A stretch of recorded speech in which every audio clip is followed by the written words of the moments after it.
Hi folks, hope you're having a great day. I just wanted to do this quick video on why I think Scamps are much better than teardrop trailers. So if you haven't bought either and you're considering both, let me just tell you why I think the Scamp is better. Now I have owned both myself. I've had a teardrop trailer and I've had the Scamp for about 4.5 years.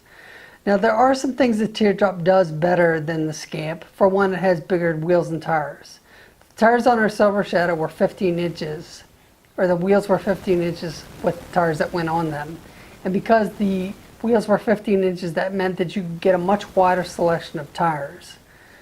So there's that, and the bigger tires. So you can get better quality tires for the 15, so it tows a little better. And I worried a little less about blowouts. Now the Scamp has 13-inch wheels and tires, which perform okay, but the tire selection is kind of limited. So in that category, I would give it to the teardrop because it had bigger wheels and tires. I do miss the outdoor kitchen on our Silver Shadow.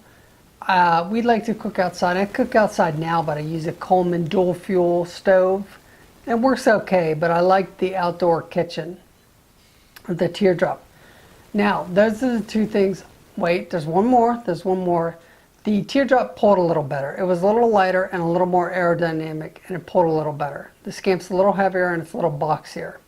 So those are the things that I think a teardrop does better than the Scamp. Now people say they want a teardrop over a Scamp because they want to be outside more, and if they're going camping they're going to be outside, and that's just great. That's just dandy.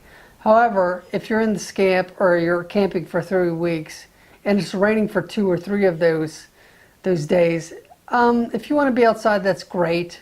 But I kind of like to be able to sit inside at my Scamp at the table and sit upright and make food in there when we do. Most of the time we still cook outside, but we can play board games, we can watch videos, we can just chill out and talk and drink tea and stuff like that. So I like that a lot better. I also like that my Scamp has a bathroom, so when I get up in the middle of the night, I don't have to step outside the camper and kind of whiz outdoors and hope no one's seeing me. So I really enjoy that. The bed was probably a little bigger in the teardrop. The Scamp camper is very comfortable because we have an air mattress on top of it. The mattresses that you have for the seating aren't very comfortable to sleep on. But it's got a refrigerator, which our teardrop didn't have. We had to have a cooler and we had to pack it with ice, and it was a pain in the butt, and then everything in the cooler would get all soggy or it would get too warm and it would spoil. We ended up throwing out a lot of food. With the Scamp and the 3-way fridge, we never throw out food.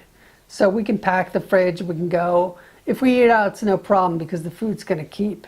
So since it's a 3-way, I use the DC when I'm driving down the road, and I use the electric most of the time at the campgrounds. Most of the campgrounds we stop at does have an electric hookup.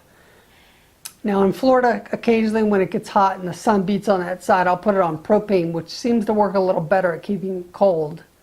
But we do have that option to run propane. Like for example, when we were in Bandelier National Monument one year, there was no electric hookups in that campground. So we used propane for quite a few days and for a lot of that trip, and it works really well. So I love the bathroom. I love the table that you can sit at. I love the fridge. That's probably the best thing that I like the most because, as I said, we used to throw away a lot of food.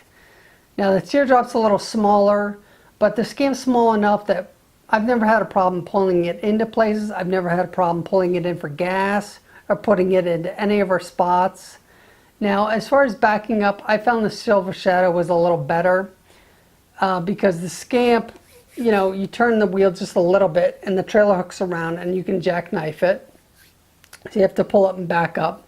Now with the Silver Shadow, the wheels were they were further back towards the back of the camper. They weren't kind of in the middle like they are in the Scamp. So it was a little easier to back into places. I have personally found the quality of the Scamp is a lot better than the Silver Shadow. I don't have any water leaks in the Scamp. I've never had any plumbing problems. I've never had any problems with it at all, period. And that's a big piece of mind. In 4.5 years, I haven't really done much to it besides put a couple wheel bearings on. The one was a mistake from the factory. The next wheel bearing I didn't put on tight enough, I don't think, so it kind of wobbled around, the hub wobbled around and ruined the seal. So those are the two things I've had. Oh, and the propane regulator. I've had some problems with that. And in fact, when we were in Florida, I got up one day in the heat. That reminds me of another great thing we love in the two great things we love in the Scamp. Our Scamp has a gas furnace, and it's on a thermostat, so it comes on and goes off in the night when we don't want it to get so chilly, which our Silver Shadow never had. Our Scamp also has an air conditioner, which we don't really use that much, to be honest with you. We probably used it maybe 2 or 3 hours at the most. But it's very nice for those really hot days when you can't escape the heat. So we really love that. And it's just very, very comfortable. And I like that so much better. I don't regret buying the Scamp, but I did regret buying the teardrop. Now, I've had a couple rivets come out on the Scamp that I've replaced. Not a big deal. The regulator I've replaced. Wheel bearing I've replaced. Now, when I had the teardrop, I had to do a lot to that. I was having water leaks all the time. I had the countertop start to peel on the, in the back in the outdoor kitchen. So I just really personally prefer the Scamp. I've had both. I've taken them both on long trips out west, like 3-week camping trips. I put a lot of miles on both of them, and I really prefer the Scamp. So thanks for watching. I hope this is helpful. If you haven't bought either, I'm trying to push you towards a Scamp. It's just a lot, you get a lot more for your money. There's a lot more you can do. You can still go outside. You don't, who says you have to stay inside if you have the Scamp and it's comfortable? Get outside, enjoy it. You can cook outside like I do, but you have the option when it rains to stay inside and not get all soggy and miserable. So thanks again for watching, and I hope you guys are having a great day.